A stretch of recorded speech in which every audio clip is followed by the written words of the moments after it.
mga Momenter, welcome po kayo sa aking channel, ang Momfleurs Channel. For today's video, mga kalingap, mga karajel, kwento ko lang po sa inyo yung aking pagpasok doon sa live ni Coach Ralph, no? Maiksi lang po yung naging live ni Coach Ralph kasi nga po, merong isang viewer na nagpaalala sa kanya na naka-live si Kuya Val. Ako hindi po naka-live, premiere po ni Kuya Val, no? So, nakakatawa naman si Coach Ralph na kahit na ang daming mga viewers ng kanyang live, tapos parang naringgan ko may nagpalipad pa, ano siya, nung nalaman niyang, ayun nga, naka-premiere or naka-live si Kuya Balay, agad-agad niya itong tinapos, no? Kahit may nagsasabi na, okay lang, hindi naman naka-live si Kuya Bal, premiere lang naman yun eh. Okay lang, hindi ka pa naman officially kalingap eh, no? Pero hindi yun inintindi ni Coach Ralph. And talagang ganong kataas ang respeto niya sa ating founder, which is, ganon naman talaga dapat ang lahat ng mga kalingap, no? So, and nakakatawa lang kasi, pati yung mga viewers, alam nila yung mga rules and regulations ng kalingap. May mga naliligaw lang na ilan na mukhang hindi yata alam. Halimbawa, nung isa sabi nga, okay lang yan, hindi ka pa naman officially kalingap eh. Hindi na po kailangan sabihin pa na officially kalingap si Coach Ralph. Kasi, di ba, ang nagbablog sa kanya ay si Kalingap Tata, na kalingap, member ng K-Boys, di ba? And masasabi natin K-Boys na din si Coach Ralph eh, dahil, di ba, ang nagbablog nga sa kanya, si Kalingap Tata. Pagkatapos, di ba, laging uma-attend doon sa kanyang gym sina Kalingap Rab, yung K-Boys. Kaya nga, di ba, sa live niya, binati niya lahat, no, halos lahat ang K-Boys, no. So, salamat dun sa mga nagmamalasakit na viewers. At saka, isa pa yung yung sinasabing okay lang, hindi naman live premiere yun.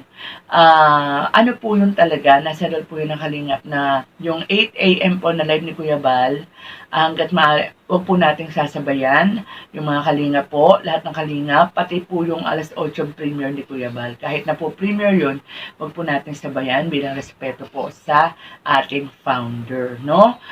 So, isa pa, may nanghingi ng may nagpapababa ng GCash niya. Hindi rin alam ni Coach Ralph na bawal magbaba o magpinang GCash, no? So siguro si Kalingap Tata dapat ma-orient or masabi, no, lahat kay Ralph yung mga tuntunin ng Kalingap, lalo may channel siya at ganyan nga, no, nagla-live siya para kawawa naman si Ralph, hindi niya alam, no? So mabuti na lang, may mga viewers talaga na concern, no? Sa pa nga pala, no, speaking dun sa GCash, gusto nating paalalahanan si Coach Ralph na ngayon talagang sikat na sikat, nagka-trending, viral, at saka ang dami talagang parang nagkakagusto sa'yo. Ingat din dun sa mga kunwari, sponsor, di ba? Yung pala, wawak-wakin ka lang. Di ba, alam naman natin yung history ng kalingap na kapag ka talagang nagiging viral, nakaabang na yung mga wakwak, no? Nagsisimula lang yan sa pahinihin ng GCash, pa-sponsor ng di ba?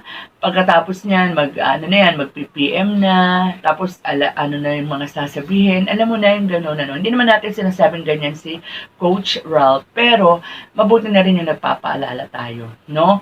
So, dyan sa live na yan, talagang lalo akong natuwa kay Coach Ralph kasi napakabait niya, nakitang-kita na natin, napakalaki ng respeto niya sa buong kalingap, lalong-lalo na sa ating founder, Kuya Val Santos Matubang.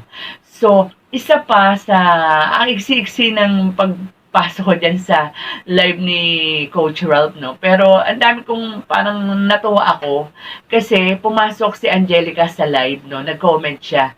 So, sinabi yun ng mga viewers, tsaka ni Coach Carl, kasi kasama niya si Coach Carl eh. Kitang-kita mo yung expression ni Coach Ralph na parang di ba excited siya, uy, nandito raw si Angelica na, nandito nga ba yan? Uy, si Angelica daw, isinda ako sa Angelica. Uy, grabe, andito si Angelica ba to? Angelica, ikaw ba yan? Ang bihira. Grabe, andito daw po si Angelica. Uy, huwag kang kinikilig na naman po si Coach. Kinikilig na naman po yan. Siguro miss na po ako ng Angelica kaya pinasok, Yes. kaya pinasok na po ako dito. Grabe. Angelica, miss mo na yata ako ah. Grabe ka. Oh yes pa, dito pa sa Angelica. Grabe. Parang ayoko na po tuloy mag-end ng live. So, diyan sa pagpasok na yan ni Angelica, meron tayong napansin. Ewan ko kung napansin nyo rin. Kapansin-pansin na meron na silang something, di ba? Kasi nung nakita niya, since nagmamadali nga siya kasi kailangan niya nang tapusin yung live niya dahil nga kay Kuya Val, sabi niya, oh, sige, update na lang tayo mamaya, no? PM or chat ba yung sinabi niya, no? And nakakatawa yung huling comment dyan ni Angelica. Sabi niya, okay, gabi na, uwi ka na, ingat ka sa pagdadrive, no? So, nakakatawa. Kaya huwag na kayo magkaila, Coach Ralph and Angelica. Alam ko na talagang meron na nga bang something o MU or what? And ako, hindi naman kayo makapagkakaila eh. Alam namin soon, malalaman din namin kung ano talaga yung real status niyong dalawa. So, with that mga kalingap, mga karadya, hanggang dito na lang po muna ang ating kwentuhan. Mag-ingat po tayong lahat and God bless. Ang paglingap nyo sa mahihirap